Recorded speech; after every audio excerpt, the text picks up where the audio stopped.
nuclear force, students, you have already the idea of the concept of nuclear force. You know that it is the strongest force of all the forces in the universe, and it is the short range force because it is applicable only for the range of nucleus, that is of the order of 10 raised to minus 15 meter, means up to the nuclear radius obviously. We are going to see now the Meson theory of nuclear force, and before that we'll just go through the concept of deuteron. Deuteron is the only bound system of two particles, means one proton and one neutron. So these are the properties. You can just go through this. What is the size of deuteron? Size of deuteron is 4.2 Fermi. 4.2 Fermi is the radius. So accordingly you can understand the size. Then the binding energy. When the various experiments were performed, basically the binding energy is about this value, 2.224 MeV. And we know that the angular momentum of the particular nuclei can be obtained in terms of h cross. H cross is h upon 2 pi. So total angular momentum is the summation of orbital angular momentum and spin angular momentum. In that sense, you can understand that the angular momentum of deuteron is obtained like this. So it is 1, because the for s is equal to 0, it cannot be a bound state. So we have s is equal to 1 and total angular momentum I is equal to 1 for the ground state. The magnetic dipole moment, it is obtained in terms of nuclear magneton. This EH cross by 2mp means mass of proton. It is the nuclear magneton unit. So it is 0.8797 by 1 meter, and I mean theoretically, and experimentally it is 0.8574 for nuclear magneton.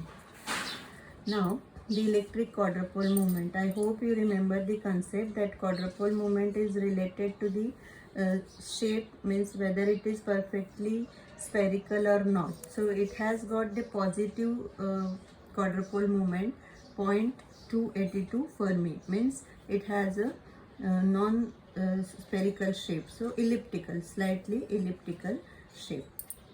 Now we are going to see the Meson theory of nuclear force. As I earlier said, you know all these reactions because while studying the beta decay, we have seen how the neutron gets converted to proton, or proton gets converted into the neutron, depending on whether the beta plus or beta minus is emitted. But now to consider the concept of Meson, you have to go for this pi 0, then pi minus, pi plus. So what are all these particles?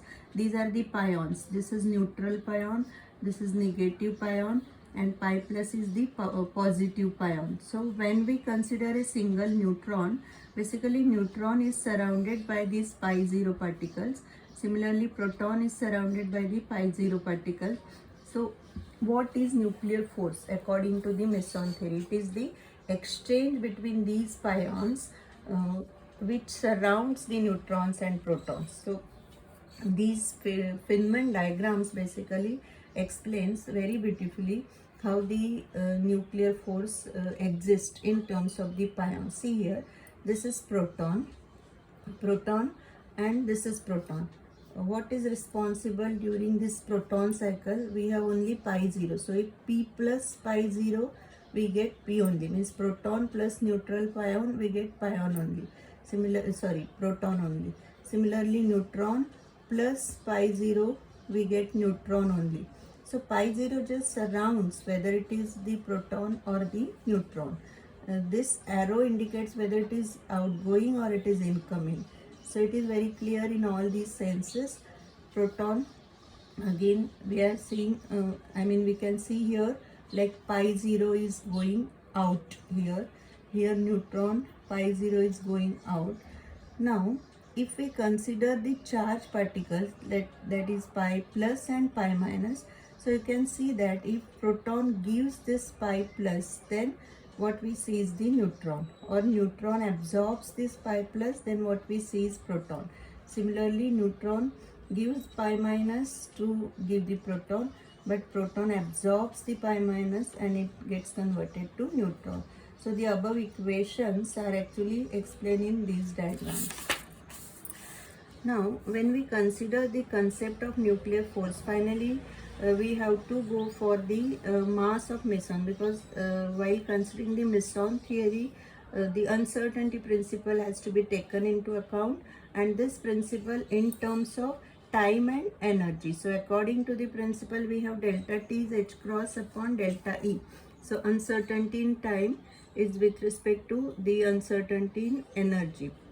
Now, by considering this particular equation and substituting the range or the distance, what we get finally is this. Here R is h cross by 2 m pi c, where m pi is the mass of pion. So we know the mass of electron, and it is known that the mass of pion is 270 times mass of electron. So substituting that, what we finally get is the radius of the order of 10 raised to minus 15 meters, that is 1 Fermi. So it matches with the particular concept. Now the Yukawa potential, this is the expression for potential energy, and we can just see the variation of the potential energy with respect to radial distance, and since this is negative, because the attractive concept is here, and we can see the variation. So this is the energy. Now, for going with the elementary particles, actually you know the very basic particles like electrons, protons and neutrons. So electron was the first elementary particle which was discovered, then proton and neutron were discovered, and now there are so many particles which are discovered in terms of a particular concept, like what are their masses, what are their charges. But on and all, you just remember that for every particle there is an antiparticle. Like if we consider electron, then there is positron. If we consider any other particle, then we have the antiparticle for that with equal mass and opposite charge. Now, you can see the classification of the elementary particles. It is based on the concept whether the particles are going according to this class of bosons or class of fermions. This is also the known thing to you. Fermions are those particles which have spin half, I mean the half integral spin, and bosons are those particles having the spin 0 or integral spin.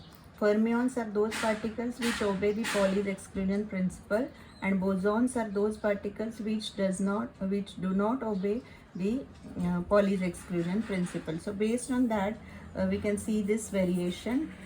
So we have the K mesons, we have the baryons and leptons. The basic concept to distinguish between the leptons and baryons is that whether these particles are lighter than mesons or heavier. So light particles are leptons and heavier are baryons. So you can see here the variation. These are the bosons. As I said, having the integral multiple spin. These are the fermions having half integral spin. Fermions are again distributed in leptons and baryons, and bosons are photons and gravions, then the mesons. So those are further distributed in these things, and you can just go through this chart where the mass, mean life, charge, spin of the particular particles is listed. Same thing is here. Now see, there are basic 4 types of interactions in the universe, like gravitational interaction, electromagnetic interaction, strong interactions and weak interactions. So all those depends on which type of particles are involved in those interactions. That is the basic concept, and that can be very beautifully understood through this particular chart. You just see these are the types of interactions, then these are the particles which are affected or involved. So if we go for strong, then hadrons, for electromagnetic charged particles, and like this. And the ranges are distances, like, and the relative strength, then finally the particles exchange. Now conservation laws. See, as in nuclear reaction, the particular energy, momentum should be conserved. In case of these type of all reactions, the angular momentum should be conserved. Of course, the energy should be conserved. then the conservation of baryon number and conservation of lepton number. This is something new for you. You just go through these two paras and you will understand which are the reactions those are allowed and which are the reactions those are forbidden. That depends on whether the baryon number or the lepton number is conserved or not. Now, electrons and positrons. You are well familiar with the discovery, mass, charge of electron, and positron is its antiparticle.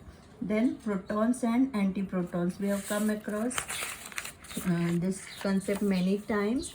This is the experimental arrangement for detection of the antiproton which was observed. Now, neutrons and antineutrons. Similarly, we can go for the concept of neutrinos and antineutrinos. You have come across neutrinos and antineutrinos in beta decay. You have seen the helicity and the handedness of these two particles also. Now photons, these are the quanta of electromagnetic energy or quantum of energy that you know. Mesons we have already discussed, and the hadrons. So these are the particular examples also. So just go through these particles, you can compare these particles, and finally you can see the particular numbers, baryon numbers and all that, and Cox. Thank you.